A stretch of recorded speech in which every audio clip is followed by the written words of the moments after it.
Ima veliki dio što se tiče Lile Belsanović, ali ima i za nju jedna strašna priča u eri Sita Rakođić. Ona je bila tehnički direktor i ona je trebala potpisati tadašnju kupovinu čuvenih reportarnih kola koje su prikazali nama kao čudo tehnike, zadnja riječ tehnike.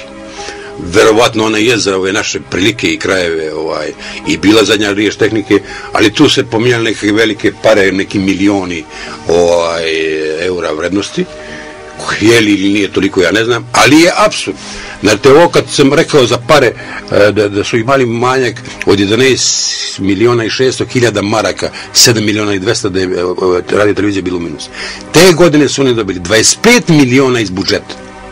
Znači, kupljena je, za radio televiziju kupljena je taj čuveni, ta čuvena kola reportažna, najsavremenija, ali je kupljena i digitalna tehnika na ime radio televizije koja nikad nije došla u radio televiziji i koja je pošla u IN. To su i pola godine gospođa Brcanović nije htjela da potpiše, to je stajalo na carini. Na carini, ne, nije htjela da potpiše, jer kako će potpisati nešto što ne dolazi u radio televiziji. Pod velikim pritiskom ona je na kraju to potpisala i normalno, evo, vidi se da danas ona je avanzovala. Znači, ukinuta je tehnički direktor, a ona je sad čujem finansijski direktor, ona se razumije u sve.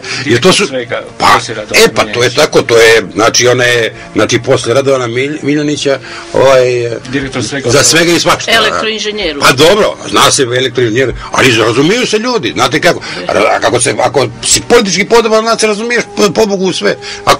Ako ne, ti imaš pomoćnika, poslušnika, pa će ti on to odraditi, a ti ćeš njemu izdašno dati neki novac.